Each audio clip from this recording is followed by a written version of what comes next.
sou a Isa. Eu sou o Léo. E juntos somos Vida Sem Trilhos. E hoje a gente vai falar um pouquinho mais sobre algumas experiências que a gente teve com ir para fora do país. A gente está colocando aqui como intercâmbio, né? Porque a gente pensa em viagens um pouco mais longas, mas assim, até mesmo acho que um mochilão também entraria nesse... Sim, para alguns aspectos, para alguns tópicos, sim. E aí, para começar essa série, que a gente pretende fazer mais alguns vídeos sobre isso, e se você tiver alguma dúvida específica, alguma curiosidade sobre os nossos intercâmbios, deixa aqui embaixo que a gente pode gravar algum vídeo sobre isso. E já aproveita e se inscreve aqui no canal, assim você não vai perder nenhum dos próximos vídeos e ainda vai conseguir curtir um monte de outros vídeos que a gente já tem lá. Sim. Então a gente vai falar de alguns aspectos que a gente acha muito importantes e que, assim, deveriam servir como motivação para você fazer uma viagem dessas ou até um intercâmbio. Um deles, e eu acho que é um dos motivos que a maior parte das pessoas fazem, é aprender um idioma, né? Todos nós sabemos que se a gente faz aulas de idiomas aqui no Brasil, a gente vai aprender sim, mas a gente vai demorar muito mais para conseguir a fluência. Muito mais. Se você viaja e vive dentro daquela língua, vai no mercado e só vê aquela língua, tem que conversar com as pessoas na rua com aquela língua, senão você não vai ser entendido. Isso faz você desenvolver de uma maneira muito mais rápida e criar uma fluência muito mais importante, né? Sim, é mais trabalhoso, mas é mais rápido e mais eficiente também, né? Eu tive amigos que trabalharam em escolas de idiomas e, assim, pela grade que eles me falavam que tinha na escola, assim, durante 5 anos, por exemplo, que é mais ou menos a duração do curso avançado, foi o que eu aprendi no Canadá em 3 meses. Isso. Então assim, claro, eu tive meio mês, eu fiquei com dor de cabeça intensa, por causa que eu só ouvia coisas que eu não estava acostumado a ouvir. Mas é um pouco foi estressante no muito começo. rápido e muito, agrega muito, sabe, para o nosso conhecimento, não só de línguas, mas cultural, sabe, de você mudar a visão, de perspectiva, de tudo isso. Isso vai acabar gerando um extra também no seu currículo mais pra frente. Então, você poder colocar que você tem um curso de línguas fora do país ou até uma especialização, né? Porque intercâmbios tem múltiplos tipos, né? Você pode ir a trabalho, ir especialmente para fazer um curso de línguas, ir para fazer uma especialização na área que você trabalha. Todos esses são opções válidas, né? E que com certeza vão te dar um plus ali se você estiver concorrendo a uma vaga com uma pessoa que tem o mesmo currículo que você, mas não tem essa experiência no exterior. Exatamente. Uma dica muito importante também que eu acho que vale a pena ressaltar aqui se vocês forem fazer, não fiquem com medo de não ficarem em uma casa de um casal que fala português. Pelo contrário, busquem ficar em casas de pessoas que falam a língua nativa do lugar. Não fiquem em casa de brasileiros, não fiquem. Porque vai dar um jeitinho de escapar da língua, falar português, e aí isso vai atrasar o aprendizado e tal, a gente vai ficar mais folgado, entre aspas, né? E é no nosso próprio instinto, tipo, se você chega em casa cansado, você passou o dia inteiro num curso de línguas e tá até com dor de cabeça de tanto ter que pensar pra tentar se fazer entender, você vai chegar em casa, você vai querer falar sua língua natal. Então, você tem que tentar tirar essas brechas de si mesmo, né?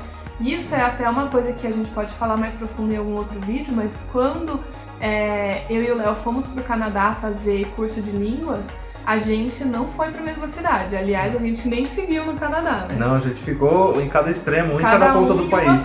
Porque se a gente ficasse juntos, a gente ia tender a ficar sempre um falando com o outro só.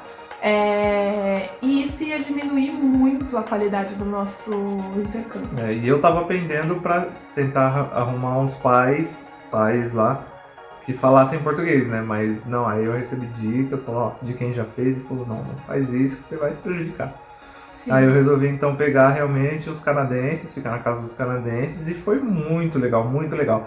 Até porque eles entendem como, se você pega, tipo, os pais os os pessoal que você vai morar lá. Se você pega um casal que já faz isso há algum tempo, eles sabem como é que é a rotina e a vida do aluno. Eles não vão ficar te pressionando, perguntando coisas para você falar. Você vai chegar e o dia que você quiser conversar com eles, eles vão estar lá. O dia que você não quiser conversar, eles não vão te importunar. Eles te dão privacidade. Te dão privacidade, No meu caso lá foi um quarto totalmente para mim. E se eu quisesse ficar o dia todo no quarto, eu ficava o dia todo no quarto. O dia que eu queria sair, eu saía. Eles tinham 2 crianças, eu brincava com as crianças e tal. Foi, sabe, assim, no final eu aprendi mais fora da escola do que na escola. Com os amigos e com a família, entendeu? Porque aí a gente distrai, dá risada, sabe? Não tem problema se você errar uma palavrinha, uma letra, uma frase, uma sentença, ninguém vai ficar te julgando, até porque eles erram também. Mas é muito mais divertido, muito mais dinâmico o jeito que você aprende. Sim, e você está aprendendo, né, no meio dessa conversão. Né? E acho que, assim, o último tópico, porém o que mais, pra mim, é o mais importante, o que mais me apaixonou quanto a esse fato de você viajar, ir pra fora do seu país, é descobrir que o mundo não é só do jeito que a gente vivencia ele no nosso dia a dia. Então, ter a oportunidade de sair, por exemplo, eu fui para a Alemanha, morei 1 ano lá, eu aprendi muito sobre a cultura de lá e as diferenças e vi que tem muitas coisas que aqui no Brasil são normais pra gente, a gente acha que em todo lugar é desse jeito e que na verdade não é, né? Porque tem muita coisa que a gente vive o dia a dia e às vezes até desiste de tentar mudar, porque a gente acha que aquilo simplesmente é assim e sempre vai ser assim. E quando você vai em um outro país e vê a diferença, por exemplo, assim, vou dar alguns exemplos. O Brasil tem muito mais violência do que a Alemanha, as escolas públicas do Brasil, pelo menos de ensino fundamental e médio, são muito piores do que, assim, com algumas exceções, mas do que as particulares. E lá na Alemanha não, são todas públicas e são todas muito boas. Isso acaba abrindo o seu olhar e você aprende a não simplesmente aceitar essas coisas e saber que dá pra fazer diferente. Isso é uma realização muito, muito especial, assim. Sim, é como se a gente fosse um peixe, a gente vivesse num aquário, e aí quando a gente faz o intercâmbio, a gente descobre que existe o oceano. Puxa, a imensidão azul! Como é lá? Imenso e azul. Eu sabia. Exatamente. Eu tenho muita coisa pra aprender, pra descobrir e tal, e que, tipo, o mundo não gira em volta do nosso umbigo. É uma coisa meio chata de falar, mas é que a gente vê muito isso, a gente volta depois pro Brasil, vê as coisas acontecendo e fala, não é possível que isso aconteça no meu país.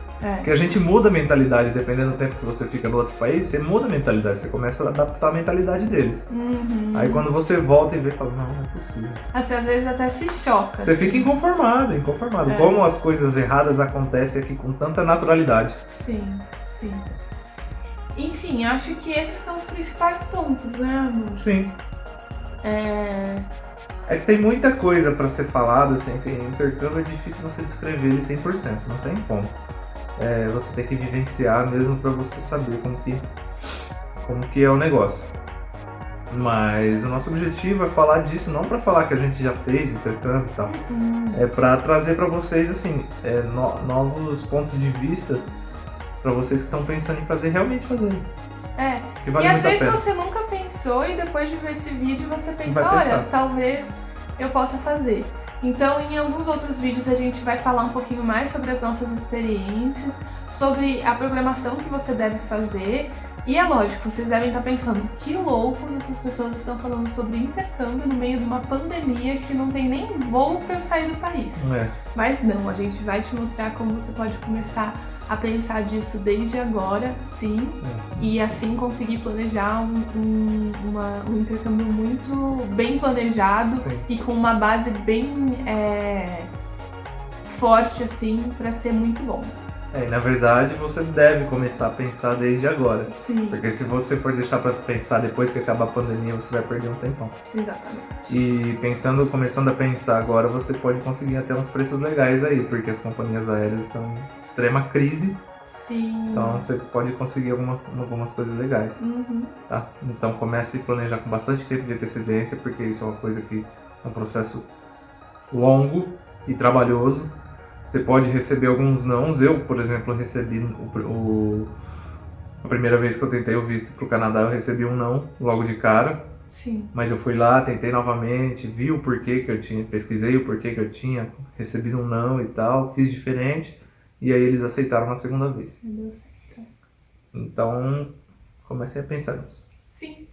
Espero que a gente tenha influenciado vocês positivamente.